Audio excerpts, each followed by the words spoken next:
तो कौन से वो सिम्टम्स हैं जिसके बाद मंकी पॉक्स के लिए किसी को टेस्ट कराने की ज़रूरत है? एग्जैक्टली आपको बोन हेल्थ देखनी है तो उसके लिए DEXA bone density gold standard test होता है वर्ल्ड वाइड। पर काफ़ी लोग ऐसे भी होते हैं जिनको एक फोबिया होता है कि मुझे हार्ट में कुछ है तो नहीं। आजकल हम काफ़ी सुन रहे हैं ब्रेस्ट कैंसर के मामले, सर्वाइकल के बाद ब्रेस्ट कैंसर के मामले भारत के अंदर सबसे ज़्यादा हैं।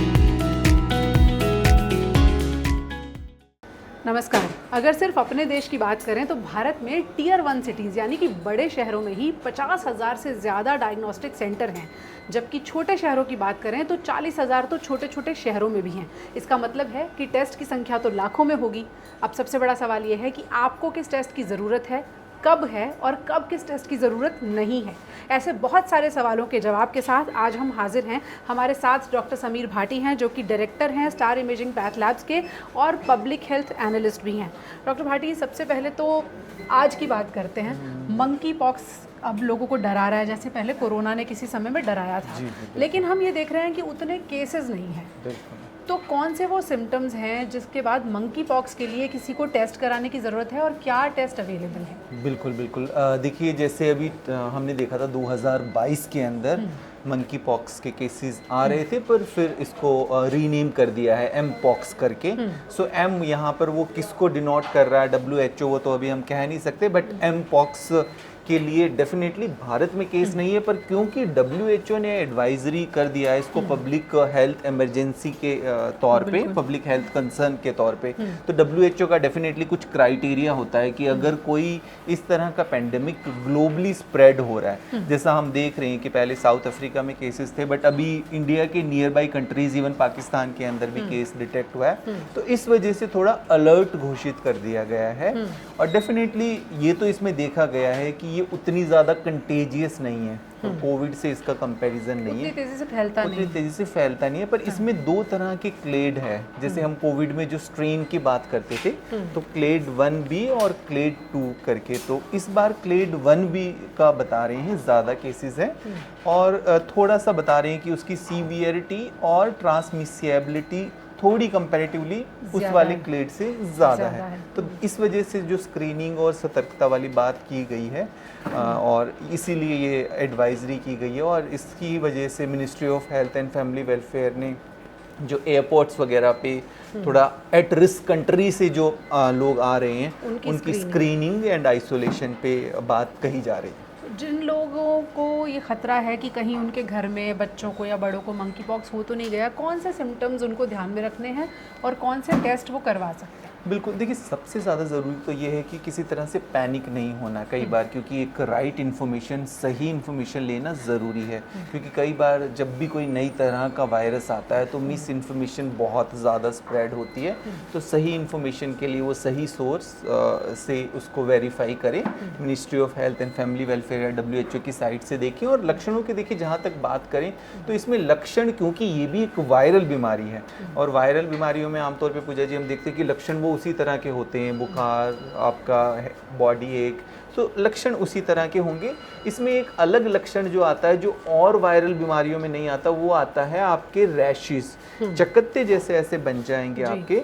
तो जैसे रैशेस आप देखते हैं, रैशेस खास तौर पे हाथों पे, आपके पैरों के नीचे, इवन फेस पे भी, तो इस तरह के रैशेस अगर आपको नज़र आ रहे हैं तो फिर वहाँ पे सतर्क होना और आपको डॉक्टर से संपर्क करना है।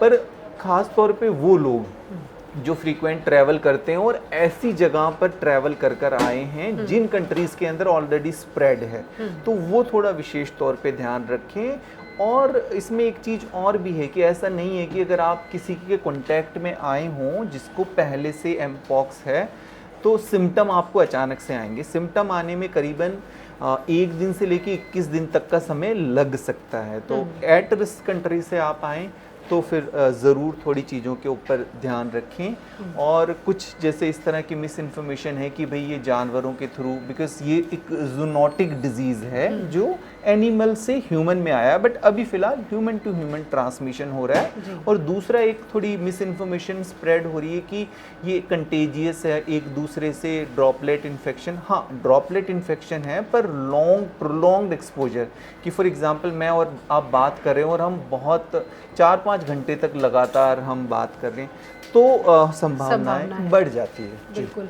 ये तो हुआ कि मंकी पॉक्स किस तरह से आप तक पहुंच सकता है। हालांकि अभी तक का इतिहास बाकी देशों का भी और भारत का भी ये बताता है कि मंकी पॉक्स बहुत तेज़ी से नहीं फैलता है, इसलिए एक बड़ी पॉपुलेशन को अफेक्ट जल्दी से नहीं करता है। लेकिन ऑल सेड एंड डन ऐसा हो सकता है, इसीलिए दिल्ली में सफदरजंग अस्पताल को नोडल अस्पताल बनाया गया है, जहाँ बेड्स रखे गए हैं। एम्स में भी 5 बेड्स को आइसोलेट करके रखा गया है।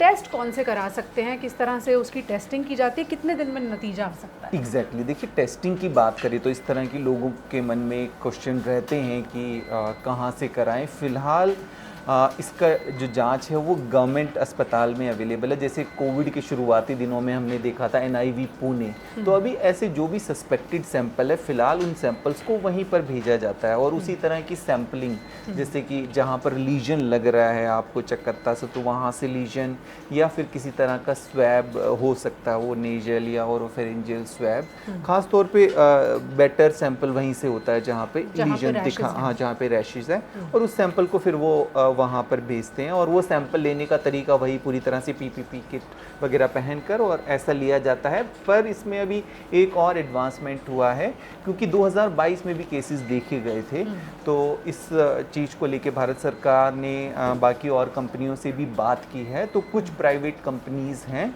जिन्होंने अपनी एप्लीकेशन CDSO को दी है, तो सब्जेक्ट एक्सपोर्ट कमेटी की इसमें कुछ रिकमेंडेशन रहेंगी। तो लगभग 13-14 कंपनियां ऐसी हैं जो भारत के अंदर इसकी किट को डेवलप कर रही हैं, जिसमें दोनों तरह की, जैसे कोविड में हमने रैपिड टेस्ट और PCR टेस्ट देखा था, तो उसी तरह के दोनों तरह के टेस्ट अवेलेबल होंगे।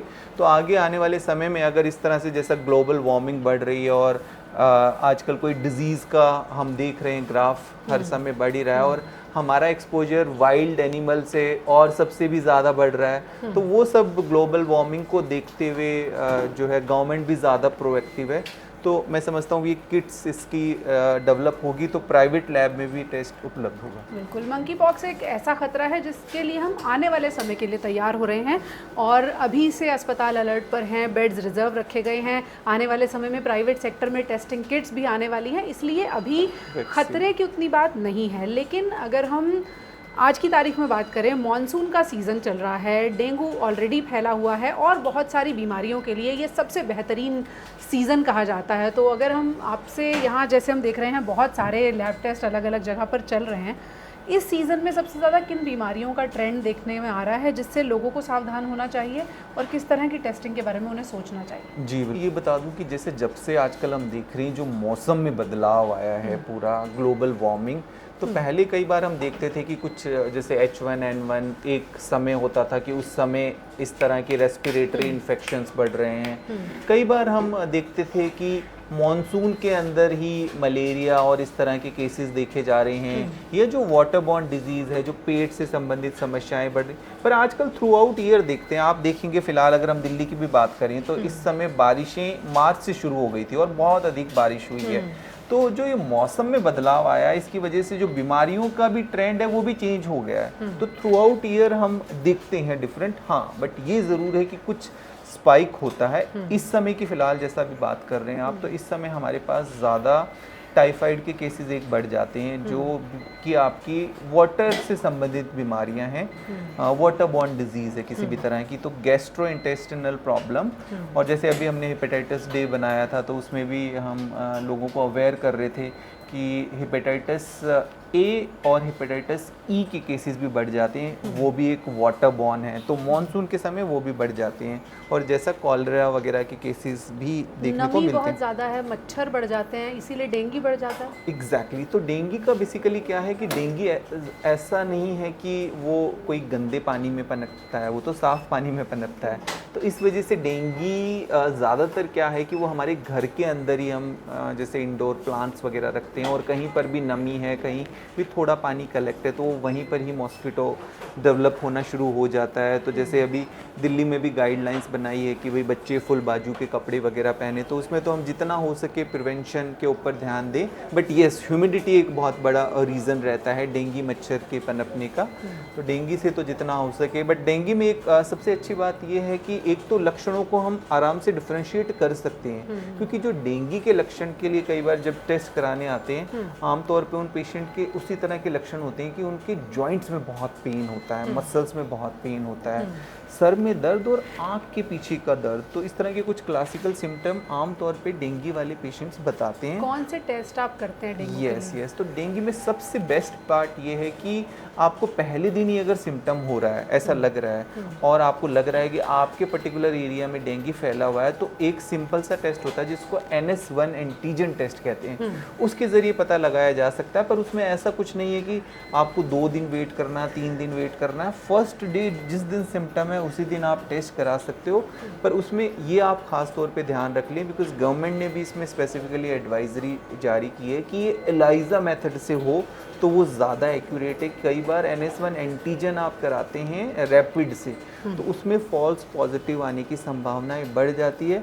पर ये भी ज़रूर ध्यान रखना है कि अगर आपका टेस्ट नेगेटिव आ गया है तो वो रूल आउट नहीं करता कि आपको डेंगू नहीं है, क्योंकि अगर आपको सिम्टम है, टेस्ट नेगेटिव है, तो आपको रिपीट कराने की ज़रूरत पड़ सकती है, क्योंकि इसमें एक पैकेज ऑफ टेस्ट होता है कि हम एंटीबॉडी टेस्ट भी करते हैं कि 5वें दिन आपका एंटीबॉडी भी बनना शुरू हो जाता है, जैसे अक्सर हम कोविड देखते में। हैं कि मरीज को कहा जाता है कि 4-5 दिन के बाद आप सैंपल दीजिए, बहुत सारी बीमारियों में, डेंगू में भी कहा जाता है। क्यों ऐसा कहा जाता है और उससे नतीजों में क्या फ़र्क पड़ता है? नहीं, डेंगू में सबसे अच्छी बात ये है, थोड़ा कई बार इसको लेके मिथ है कि आप 5वें दिन कराइए। 1 से 5 दिन तक अगर आप करा रहे हैं तो उसमें NS1 एंटीजन टेस्ट होता है, मतलब एंटीजन जो बीमारी का कारण बन रहा है उसको पकड़ना है, तो NS1 एंटीजन करा लें एलाइजा मेथड से, जो सरकार ने भी अप्रूव किया है कि वो एक्यूरेट रहता है। तो आपने वो जांच करा ली शुरू के पहले दिन, जैसे आपको कोई लक्षण आए हैं ऐसे। और अगर आपको लग रहा है कि 4-5 दिनों से लक्षण है, मेरी बॉडी में बॉडी एक चल रहा है, मेरी पेन मसल्स में रह रहा है, बुखार मेरा नहीं जा रहा है, तो 5-6 दिन हो गए, तब फिर आपको IgM टेस्ट कराना, एंटीबॉडी, क्योंकि उसके बाद एंटीबॉडीज़ बन जाती है। पहले इन्फेक्शन हुआ, फिर एंटीबॉडी बनने में समय लगता है। पर बेस्ट तरीका यही है कि अगर आप दूसरा तीसरा दिन है तो डेंगू का NS1 IgM IgG दोनों ही करा दें, मतलब पूरा पैकेज ही। तो दूसरे तीसरे दिन रिजल्ट्स आएंगे? दूसरे तीसरे दिन IgM ऑलमोस्ट आ ही जाता है वैसे, पर सबसे पहले तो हमें देखिए डिजीज़ रूल आउट करनी है कि भाई टेस्ट आपका पॉजिटिव है कि नहीं। पर ये हमेशा ध्यान रखना है, नेगेटिव आ गया लक्षण है तो ये समझ के आप वो ना हो जाएं बिल्कुल बेफिक्र कि हमें डेंगू नहीं है। फिर रिपीट 5वें दिन 4थे दिन आप कराएं, और उसमें आप एंटीबॉडी वाला कराएं, क्योंकि अगर एंटीबॉडी आया तो ये आप समझ लीजिए कि हाँ, आप डेंगू के दौर से ही गुजर रहे हैं। क्योंकि आपने देखा होगा कोविड में कई बार हमारा कोविड टेस्ट नेगेटिव आता था और बाद में जब हम ब्लड एंटीबॉडी कराते थे तो एंटीबॉडीज आती थी। तो इसमें थोड़ा सा यही है कि ये ज़रूरी है, आप NS1 एंटीजन फर्स्ट डे करा सकते हैं। दूसरा एक सबसे ज़रूरी डेंगू में जानने वाली बात ये है कि डेंगू में 4 तरह के स्ट्रेन होते हैं, डेन 1 2 3 4। तो मतलब आपको या मेरे को पूरे लाइफ साइकिल के अंदर 4 बार डेंगू हो सकता है। हम कोविड में कहते हैं कि एंटीबॉडी बन गई थी, कि आपको कोविड हो गया एक बार, उस स्ट्रेन से एंटीबॉडी बन गई। तो डेंगू में जैसे जिस स्ट्रेन से आपको इन्फेक्शन हुआ उससे एंटीबॉडी बन गई, पर दूसरे से फिर हो सकती है। पर प्रॉब्लम हमेशा ये आती है कि जो सेकेंडरी डेंगू है, कि आपको पहले डेंगू हुआ और फिर से डेंगू हुआ, वो अक्सर खतरनाक होता है। तो उसको जानने के लिए ज़रूरी है कि हम ये चेक कर लें कि हमें पहले डेंगू हो चुका है कि नहीं। वो भी हम जैसे देख रहे हैं टेस्टिंग होती है, तो आराम से एक ब्लड टेस्ट के ज़रिए पता लगाया जा सकता है कि आपको पहले डेंगू हुआ था कि नहीं। अच्छा, ये भी पता तो चल जाता उसको हाँ हम कहते हैं डेंगू IgG टेस्ट, कि वो पुराना है, क्योंकि वो through out year life long IgG positive रहेगा। तो आप और मैं टेस्ट के ज़रिए पता लगा सकते हैं कि हमें कभी डेंगू हुआ था कि चाहे नहीं। वो 5 साल पहले हुआ। चाहे वो 5 साल पहले हुआ था। तो सेकेंडरी रूल आउट करना ज़रूरी है, क्योंकि सेकेंडरी ज़्यादातर फीटल होता है और उसमें जो हेमोरेजिक फीवर और ये सब हम कहते हैं वो ज़रूरी है। और वैसे आजकल डेंगू में भी बहुत एडवांस टेस्ट जैसे PCR टेस्ट करते थे, वो काफ़ी और एडवांस टेस्ट है, कई बार आप और भी रैपिडली उसको डिटेक्ट करना चाहें। ओके।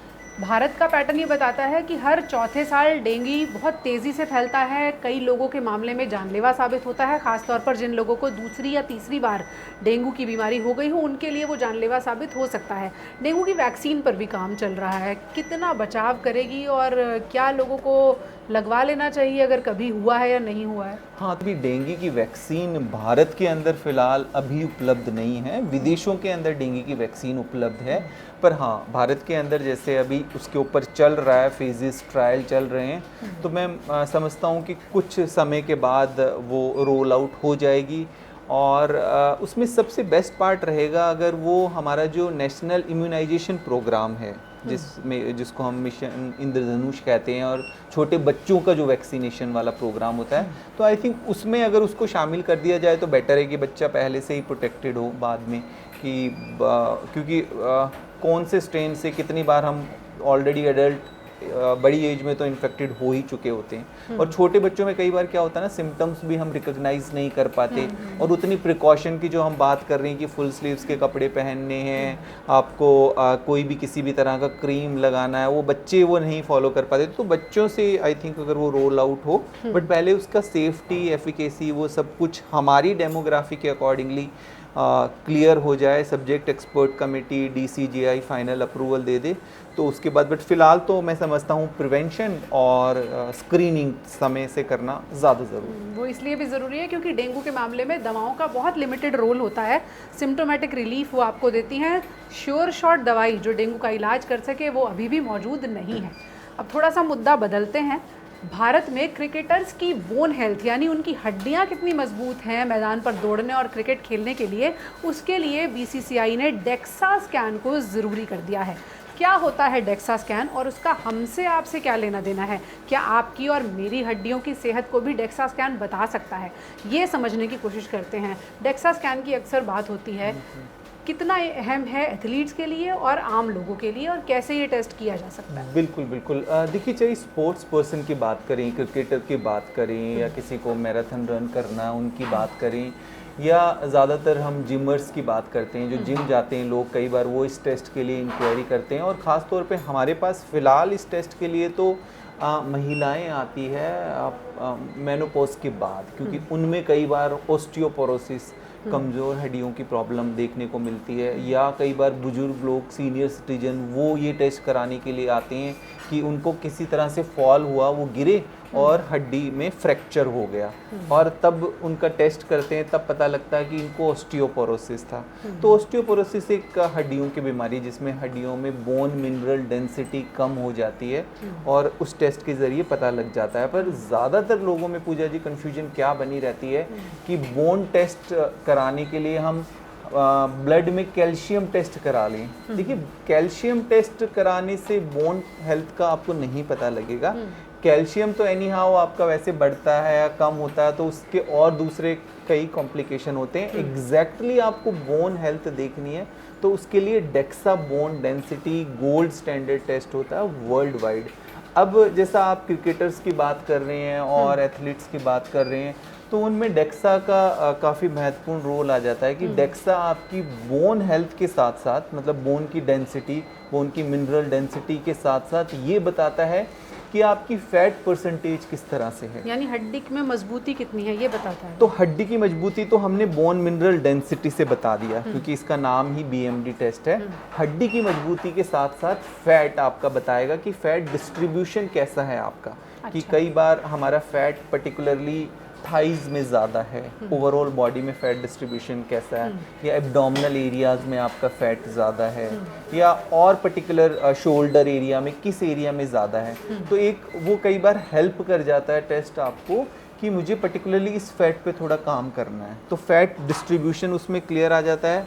सेकंड उसके अंदर आपका जो सबसे ज़्यादा हमारा नुकसानदायक फैट होता है जिसको हम विसरल फैट कहते हैं, कि आप बाहर एस्थेटिकली तो ठीक दिख रहे हैं कि आपको एब्डोमिनल फैट नहीं है, बट आपके अंदर इंटरनल ऑर्गन में कितना, उनके सराउंडिंग कितना फैट है, आपके लिवर के पास, आपके पेंक्रियास के पास, तो उसमें वो वाला विसरल फैट भी आ जाता है, आपका लीन मसल मास आ जाता है। तो वो सब चीज़ें देखने के लिए बहुत ज़्यादा ज़रूरी है। तो खिलाड़ी तो करवाते हैं, आम अगर जनरेशन की बात करें, आम जनता की किसे कराने की ज़रूरत है, और क्या इसमें भी एज मायने रखेगी कि इस एज पे डेक्सा स्कैन करा लेना चाहिए?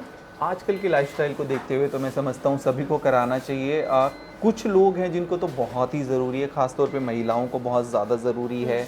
किस जैसा उम्र के बाद? हाँ, तो 20s के बाद हम करा के देख सकते हैं विटामिन डी डेफिशिएंसी कितना है भारत में। इनफैक्ट आप और मैं, हम अपना विटामिन डी कराएंगे, विटामिन डी अक्सर लो मिलता कम है, मिलता है। तो विटामिन डी डेफिशिएंसी तो रहेगा क्योंकि उस तरह का सनलाइट एक्सपोजर होता नहीं है।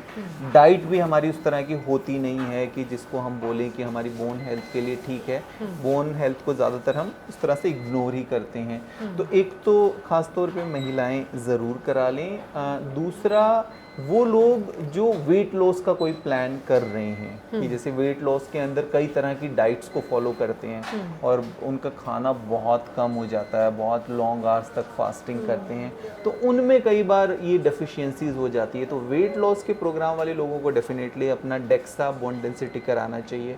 और ख़ास तौर पे जो जिम में जा रहे हैं लोग, उनको भी किसी तरह से कि कोई ऑस्टियोपोरोसिस या ऑस्टियोपीनिया तो नहीं है। इसमें एक सबसे अच्छी बात क्या होती है कि हम ये पता लगा सकते हैं कि बिल्कुल नॉर्मल है या ऑस्टियोपीनिया है या पोरोसिस हो चुका है। पोरोसिस हो चुका है तो मतलब हड्डियां कमज़ोर हो चुकी हैं काफ़ी।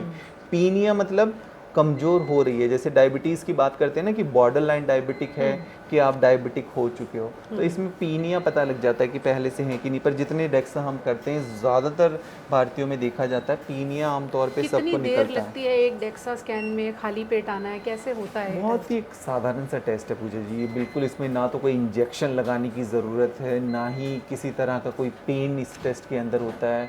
सिंपल सा एक एक्सरे स्कैन जैसा होता है और आई थिंक 10 मिनट मैक्सिमम इस टेस्ट में लगते हैं। किसी तरह की फास्टिंग की रिक्वायरमेंट नहीं होती। हाँ, ये ज़रूर होता है कि जिस दिन आप टेस्ट कराने आ रहे हैं उस दिन किसी तरह का सप्लीमेंटेशन, विटामिन डी का सप्लीमेंटेशन अगर आप ले रहे हैं तो वो सब ना लें, क्योंकि वो रिज़ल्ट को इंटरफेयर कर सकते हैं। बिल्कुल, और इसीलिए कहा जाता है कि अगर 25-30 की उम्र तक आपने कोई खेल नहीं खेला, आप रनर नहीं रहे हैं, अचानक जाके जिम में एक्सरसाइज कर रहे हैं, हैवी कर रहे हैं या फिर जुम्बा कर रहे हैं, तो ये सब ना करें। अगर आप पहले से अपनी बॉडी को उस तरह से तैयार करके रखे हुए हैं कि एथलेटिक बॉडी है आपकी, तो फिर आप सेहतमंद रहेंगे। और इसीलिए अक्सर महिलाएं अचानक 30-35 की उम्र के बाद जब जुम्बा करके वज़न घटाती हैं तो लैब में आके उन्हें टेस्ट कराना पड़ता है कि हड्डियां मेरी कमज़ोर हो क्यों रही हैं। ये तो बात हुई बोन हेल्थ की। अब बात करते हैं उन दो बीमारियों की जिसमें भारत में सबसे ज़्यादा मरीज़ पाए जाते हैं, कार्डियक यानी कि हेल्थ से जुड़ी हुई बीमारियां, और दूसरी है कैंसर जो तेज़ी से फैल रहा है। अक्सर आपने सुना होगा, अड़ोसी पड़ोसी लोग बताते हैं कि अचानक कैंसर के मामले ऐसे सुनने में आ रहे हैं जैसे वायरल बुखार के सुनने में आते थे पहले कभी। हार्ट हेल्थ को लेकर डॉक्टर समीर हम देखते हैं कि एक बैटरी ऑफ टेस्ट बताते हैं डॉक्टर, चाहे वो 20 साल का बच्चा जाए या 40 साल का व्यक्ति जाए या बुज़ुर्ग जाए, कि ये भी करा लीजिए, वो भी करा लीजिए।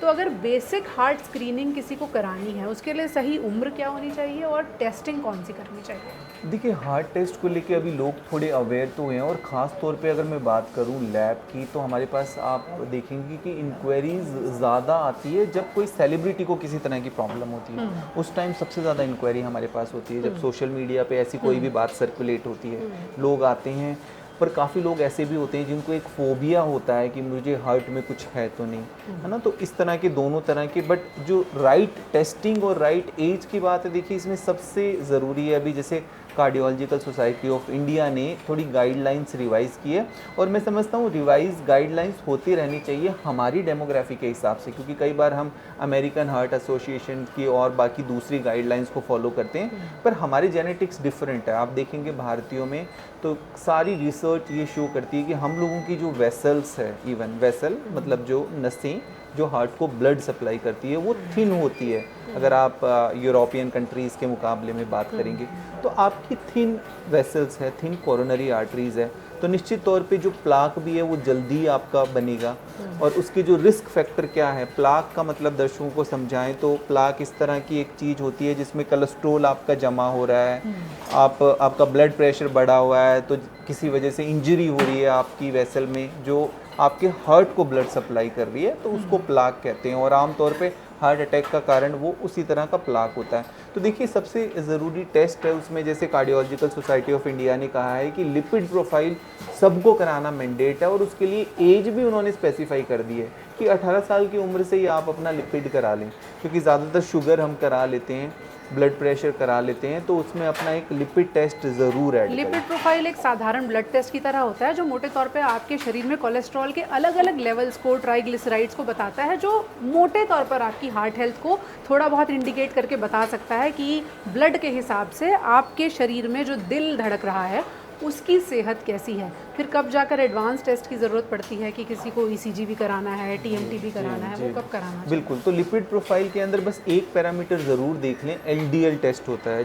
जो कि बैड कोलेस्ट्रॉल है, उसको ध्यान रखना। और उसके लिए भी अभी फ़िलहाल जो गाइडलाइंस दी है भारत के अंदर, कि पहले हम कहते थे कि उसको 130 से कम रखना है, बट अभी गाइडलाइंस के अकॉर्डिंगली वो हमें 100 से कम रखना है। तो जब भी आप अपना लिपिड प्रोफाइल कोलेस्ट्रॉल का पैनल टेस्ट कराते हैं तो उसमें एलडीएल बैड कोलेस्ट्रॉल की रीडिंग देख लें। अगर वो आपकी 100 से ज़्यादा है, 130 है, 140 है, तो फिर आपको उसको कम करना है। आप अपने डॉक्टर से संपर्क करें, लाइफस्टाइल मॉडिफाई करें, डाइट को मॉडिफाई करें। तो एलडीएल बैड कोलेस्ट्रॉल आपका 100 से नीचे रखना है। पर पूजा जी यहाँ पर भी एक चीज़ और है जो गाइडलाइंस में ख़ास तौर पे दी है, कि जो हाई रिस्क वाले लोग हैं, जैसे जिनको डायबिटीज़ भी है, जिनकी स्ट्रेसफुल लाइफ है, जिनकी नींद ठीक नहीं है, जिनकी फैमिली हिस्ट्री है, जो स्मोकिंग करते हैं, ऐसे लोग, तो ऐसे लोगों के लिए कहा है कि आपको एलडीएल 70 से कम रखना है। तो अब 100 सभी के लिए नहीं है, तो अब ये जान लीजिए। पर मैं समझता हूँ आजकल रिस्क फैक्टर ऑलमोस्ट सभी को हैं, तो जितना हम एलडीएल कम से कम रखेंगे आई थिंक उतना बेहतर रहेगा। और ये आपके बेसिक टेस्ट हो गए। एडवांस टेस्ट के लिए ज़रूरी है ये जान लें कि आपकी कोई फैमिली हिस्ट्री तो नहीं है। फैमिली हिस्ट्री का मतलब आपके परिवार के अंदर आपके फादर को या आपके और चाचा को, किसी को कम उम्र में हार्ट अटैक आया हो। ऐसा नहीं कि 70-80 की उम्र में उनको हार्ट की समस्या रही हो, अगर कम उम्र में उनको हार्ट का कोई ऐसी समस्या रही हो, हार्ट अटैक की, तो उन लोगों को थोड़ा जल्दी एडवांस टेस्ट कराने की ज़रूरत पड़ती है, जिसके अंदर हम स्ट्रेस इको वगैरह ऐसा कह देते हैं। पर थोड़ा सा कन्फ्यूजन टेस्टों को लेके रहता है कि देखिए कई बार लोग कराते हैं जब उनकी कुछ ब्लॉकेज निकलती है, या कई बार हार्ट अटैक उनको हो चुका होता है, तो वो बताते हैं कि हम तो अपना रेगुलर टेस्ट कराते रहते हैं पर पता ही नहीं लग पाया था। आपका ये पता लगना कि आपकी कोरोनरी आर्टरीज में ब्लॉकेज कैसा है, प्लाक है कि नहीं, उसके लिए आपको फिर एडवांस टेस्ट कराना पड़ेगा, जिसको सीटी कोरोनरी एंजियोग्राफी कहते हैं। तो एटलीस्ट आप 40s में तो एटलीस्ट एक बार अपना वो टेस्ट करा के देख सकते हैं, सीटी कोरोनरी एंजियोग्राफी कहते हैं। तो उसमें पता लग जाता है कि कहीं आपका कोई प्लाक बन रहा है कि नहीं बन रहा है, कि कोई प्लाक है, कोई ब्लॉकेज है तो कौन सी आर्टरी में है, कितना % है, ताकि उसके अकॉर्डिंगली डॉक्टर आपकी डिसीजन मेकिंग में हेल्प ले सके। पर जो हाई रिस्क वाले हैं वो उससे पहले भी करा सकते हैं। और एक टेस्ट होता है इकोकार्डियोग्राफी। अब ऐसा नहीं कि आपने एंजियोग्राफी करा लिया तो इको नहीं कराएंगे। इको बताएगा आपके हार्ट के फंक्शन का, आपका दिल धड़क कैसे रहा है, उसकी पंपिंग कैपेसिटी कैसी है, तो वो हमें देखना ज़रूरी है। कई बार वेल्व की प्रॉब्लम भी हो सकती है, मसल्स की प्रॉब्लम भी हो सकती है। तो मोटे तौर पे एक इको टेस्ट हम बेसलाइन अपना करा ली जब हम 25-30 साल की उम्र में हैं, तो उसको एक करा के हम देख सकते हैं। तो ये 2 टेस्ट ठीक है। और आजकल थोड़ा वेस्टर्न कंट्रीज़ में भी काफ़ी पॉपुलर हो रहा है और भारत में भी बात कर रहे हैं, जिसको हम हार्ट का कैल्शियम स्कोरिंग कहते हैं। वो एक साधारण सा टेस्ट है, जैसे सीटी स्कैन करते हैं हम चेस्ट का, उसी तरह के सीटी की मशीन से करके आपका वो कैल्शियम स्कोरिंग बता देगा हार्ट का, कि हार्ट की जो नसें हैं उन नसों में कितना कैल्शियम है। और एक वो नंबर बताता है कि आप मॉडरेट रिस्क पे हो, आप हाई रिस्क पे हो या ज़ीरो रिस्क पे हो। तो वो एक कैल्शियम स्कोरिंग टेस्ट भी होता है, पर वो आप अपने कार्डियोलॉजिस्ट से संपर्क करके करा सकते हैं। पर सभी तरह के टेस्ट उपलब्ध है। पर मैं समझता हूँ कि हार्ट में जितना हो सके बेहतर है कि अगर हमारा किसी भी तरह का हाई रिस्क है जो हमने बात की, तो हम इस तरह के कुछ बेसिक टेस्ट ज़रूर करा लें। उसकी वजह ये भी है कि भारतीय जो हैं वो मिजाज से तो दिल के मरीज़ हैं ही, जेनेटिकली भी, आनुवांशिक तौर पर भी बाकी रेसेस के मुकाबले दिल की बीमारियां भारतीयों को जल्दी पकड़ती हैं। लेकिन कैंसर क्यों पकड़ रहा है और क्या कोई टेस्ट है जो कैंसर को भी पकड़ सकता है? ये सवाल अब लोगों के मन में आता है क्योंकि अच्छे भले इंसान को कोई ना कोई कैंसर डिटेक्ट होता है तो आसपास के लोग सुनकर घबरा जाते हैं। आजकल हम सुन रहे हैं ब्लड टेस्ट से कैंसर का पता लगाया जा सकता है, कितना संभव है ये?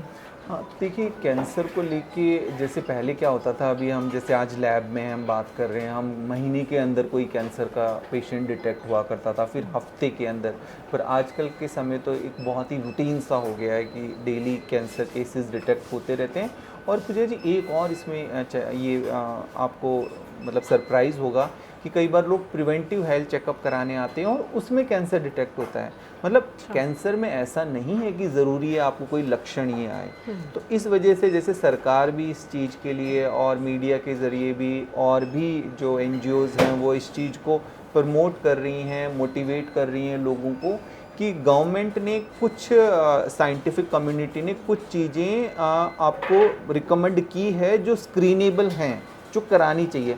तो देखिए 5 तरह के कैंसर है वो तो पूरी तरह से स्क्रीनेबल है। मतलब स्क्रीनेबल का मतलब क्या होता है कि आपको लक्षण आने से पहले, लक्षण आ गए तब तक तो समझ लीजिए कि आपको प्रॉब्लम होना शुरू हो गया। तो स्क्रीनेबल कैंसर में एक तो महिलाओं को पैप स्मीयर टेस्ट अपना ज़रूर कराना चाहिए। 21 साल की उम्र से वो पैप स्मीयर करा सकते हैं। एक साधारण सा टेस्ट होता है जो अपनी गायनेकोलॉजिस्ट के पास भी आप करा सकते हैं या किसी भी लैब के अंदर करा सकते हैं।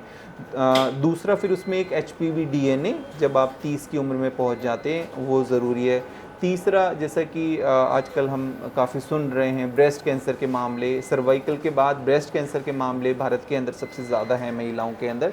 तो ब्रेस्ट कैंसर के लिए भी ब्लड टेस्ट से आपको नहीं पता लगेगा, उसके लिए आपको मेमोग्राफी टेस्ट होता है जो एक एक्सरे की तरह होता है और वो भी आजकल काफ़ी लो डोज हो गया, कोई रेडिएशन नहीं है और AI वगैरह आने की वजह से वो काफ़ी और ज़्यादा एक्यूरेट हो गया है कि बहुत अर्ली स्टेज पर वो किसी भी तरह के कोई लीजन को है उसको डिटेक्ट कर सकता है। क्योंकि सबसे बड़ी चुनौती भारत में है कि हमेशा स्टेज 3 या स्टेज 4 पर ही कैंसर डिटेक्ट होते हैं। तो वो एक स्क्रीनेबल टूल है, वो कराना ज़रूरी है। 40 साल की उम्र में जब महिलाएं हैं उनको मेमोग्राफी कराना है। और अगर उनमें भी हाई रिस्क है, अगर आपकी मदर को, आपकी सिस्टर को कैंसर रहा है ब्रेस्ट का, तो उससे पहले भी आपके डॉक्टर आपको सजेस्ट कर सकते हैं या जेनेटिक टेस्ट के लिए जिसको BRCA1 BRCA2 कहते हैं, जिससे पता लग सकता है कि कैंसर का रिस्क कितना है ब्रेस्ट या ओवेरियन। और पुरुषों में पूजा जी ज़्यादा देखा गया है प्रोस्टेट कैंसर काफ़ी ज़्यादा बढ़ रहा है और उसके लिए भी एक स्क्रीनिंग टूल अवेलेबल है जिसको PSA कहते हैं, सिंपल ब्लड टेस्ट PSA। तो आपकी उम्र 45 साल है तो अपना PSA टेस्ट जब भी आप अपना एनुअल चेकअप कराने चाहें तो उसमें PSA टेस्ट करा लें। विदेशों के अंदर कोलोन के कैंसर काफ़ी ज़्यादा हैं तो वहाँ पर उन्होंने मैंडेट किया है कि 45 और 50 की उम्र में कोलोनोस्कोपी। भारत में ऐसी कोई गाइडलाइंस नहीं है, पर कोलोनिक कैंसर क्योंकि भारत में भी वेस्टर्न कल्चर काफ़ी ज़्यादा आ रहा है, डाइट में काफ़ी मॉडिफिकेशन हुआ है, तो अगर कोलोनोस्कोपी आपके डॉक्टर कहते हैं वो करा सकते हैं। और एक जो सबसे बड़ा कैंसर बढ़ रहा है वो है ओरल कैंसर, तो उसके लिए आप खुद ही अपनी स्क्रीनिंग करते रहें। जैसे सेल्फ ब्रेस्ट एग्जामिनेशन के कई वीडियो ट्यूटोरियल्स अवेलेबल हैं ऑनलाइन, इसी तरह से आपको ओरल एग्जामिनेशन भी करना है कि जिस टाइम आप ब्रश करते हैं उस टाइम अपना ओरल एग्जामिनेशन करें कि कहीं कोई छाला आपको ऐसा कुछ दिख रहा है तो आप डॉक्टर से, अपने ENT डॉक्टर से संपर्क करें क्योंकि वो भी प्री कैंसरस स्टेज पे डिटेक्ट हो जाता है। ख़ास तौर पे वो लोग जो किसी भी तरह के तंबाकू का इस्तेमाल करते हैं या स्मोकिंग करते हैं। ये वाली स्क्रीनिंग तो ठीक है। बहुत सारे लोग अपने टेस्ट को खुद ही AI की मदद से, गूगल सर्च की मदद से रीड करने की कोशिश करते हैं और उसे समझने की कोशिश करते हैं। तो टूल्स की मदद से टेस्ट को खुद से रीड करके खुद एनालाइज करना, इस प्रैक्टिस को आप कितना सही समझते हैं? हाँ, तो पूजा जी जैसे अभी कुछ दिनों से प्रचलन में आ रहा था AI टूल्स, डेफिनेटली AI हमारी ऑपरेशनल एफिशिएंसीज है उसको बढ़ाएगा। और अगर दूसरा देखें तो AI जो हेल्थ केयर वर्कर्स हैं उनके लिए एक कॉम्प्लीमेंट टाइप में वर्क करेगा, है ना। बट फाइनली डायग्नोसिस तो डेफिनेटली डॉक्टर्स को ही बनाना है। तो एक अभी जैसे AI टूल काफ़ी पॉपुलर हो रहा है टंग वाला, कि टंग टेस्ट के ज़रिए हम पता लगा सकते हैं कि कितनी तरह की बीमारियाँ हैं। तो कई बार इस तरह की चीज़ों में फॉल्स पॉजिटिविटी, फॉल्स नेगेटिविटी काफ़ी रहती है, तो इस वजह से कई बार एंग्जाइटी, पैनिक, इस तरह की सिचुएशन भी हो जाती है। तो एआई टूल का मैं आपको बताऊं कि एआई टूल अगर सरकार अप्रूव करती है, यहाँ पर हमारी रेगुलेटरी बॉडीज़ हैं वो प्रॉपर उसको अप्रूव कर दें, टेस्ट के ज़रिए कोई बता नहीं सकता कि आपको कैंसर है कि नहीं। उसमें सीरीज़ ऑफ टेस्ट होते हैं, तो कैंसर के लिए ज़रूरी है कि किसी भी तरह के जो स्क्रीन वाले हैं वो तो आप करा लें, बट हाँ आपको कोई लक्षण लगते हैं तो उसके लिए सभी तरह की एडवांस जांचें भारत में उपलब्ध हैं। एआई यानी कि आर्टिफिशियल इंटेलिजेंस का सबसे ज़्यादा इस्तेमाल लोग करते हैं मेंटल हेल्थ का पता लगाने के लिए। डिप्रेशन है या नहीं, बहुत खुश हैं तो क्यों हैं, बहुत उदास हैं तो क्यों हैं। क्या एआई टूल्स वाकई आपकी मेंटल हेल्थ को सही तरीके से एनालाइज करते हैं? और क्या मेंटल हेल्थ, डिप्रेशन, एंग्जाइटी, इन्हें समझने के लिए कोई लैब टेस्ट भी होते हैं? एआई टूल्स की मदद से लोग देखते हैं हमारा स्ट्रेस लेवल क्या है, हमें डिप्रेशन तो नहीं है, हमें कोई डिसऑर्डर तो नहीं है, एंग्जाइटी डिसऑर्डर तो नहीं है। क्या लैब्स के ज़रिए एक्यूरेटली ये पता लगाया जा सकता है? हाँ, तो देखिए कुछ आपके इंडिकेशंस इस तरह के होते हैं जो इशारा करते हैं आपके, मतलब साइकोलॉजिस्ट के पास भी कई तरह के ऐसे टूल्स अवेलेबल होते हैं। एआई भी कुछ इस तरह के टूल्स, एआई ड्रिवन टूल्स भी अवेलेबल हैं जो इंडिकेट करते हैं कि किस तरह का पर्सनैलिटी ट्रेट डिसऑर्डर है, या कैसे एंग्जाइटी, डिप्रेशन का हम लोगों को किस तरह के सिम्टम आ रहे हैं कि नहीं। हाँ, ब्लड यहाँ पर हेल्प करता है कि कई बार कई और रीज़न तो ऐसे नहीं हैं जो उस हमारे डिप्रेशन या एंग्जाइटी को ज़्यादा ट्रिगर कर रहे हैं, तो उसमें कई बार रोल आ जाता है आपके हार्मोन्स का, तो वहाँ पर आप हार्मोन टेस्ट कर सकते हैं। तो इसमें एक सबसे बहुत ही पॉपुलर टेस्ट है और हम भी काफ़ी ज़्यादा वो टेस्ट की डिमांड हमारे पास आती है, जिसको कॉर्टिसोल टेस्ट कहते हैं। तो cortisol is a stress hormone test, वो आपके एड्रिनल ग्लैंड से रिलीज़ होता है। एंड ज़्यादातर कॉर्टिसोल आप ये देखेंगे कि जब हम फाइट एंड फ्लाइट मोड पे, आजकल हमेशा हम फाइट एंड फ्लाइट पे रहते हैं हमेशा, कि एकदम से कोई सिचुएशन आ गई, फाइट एंड फ्लाइट या उसकी ज़रूरत कब पड़ेगी कि जब आपको अचानक से ब्रेक लगाना है या अचानक से कोई सिचुएशन आ गई, पर आजकल तो हमेशा हम उस तरह की हरी में रहते हैं। तो इस वजह से हमारे जो कॉर्टिसोल, एड्रेनलिन, इस तरह के स्ट्रेस हार्मोन रिलीज़ होते रहते हैं। तो हार्मोन टेस्ट अपने करा लें, उनसे पता लग जाता है कि स्ट्रेस लेवल कैसा है।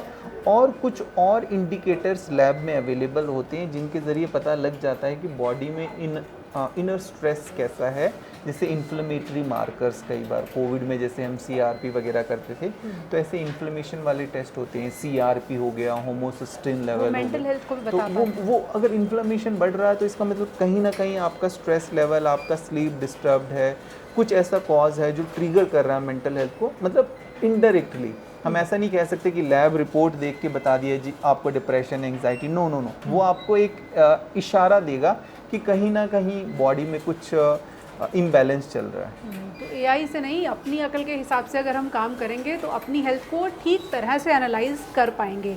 कई बार लोग कहते हैं हमने टेस्ट कराए, डॉक्टर साहब ने 10-20 टेस्ट लिखे थे, कुछ निकला तो नहीं। सोचिए ये अच्छी खबर है कि उन टेस्ट में कुछ ऐसा नहीं निकला कि आपको कोई बीमारी हो, लेकिन वो टेस्ट इसलिए ज़रूरी हैं कि कल अगर आप बीमार होने वाले हैं तो उसकी आहट को समय रहते आपके टेस्ट आपको बता सकें। फिलहाल ये जानकारी देने का मकसद यही है कि आप डरे नहीं, जब ज़रूरत हो और जहाँ ज़रूरत हो वहाँ टेस्ट ज़रूर कराएं। हमारे साथ जुड़ने के लिए बहुत बहुत धन्यवाद। नमस्कार।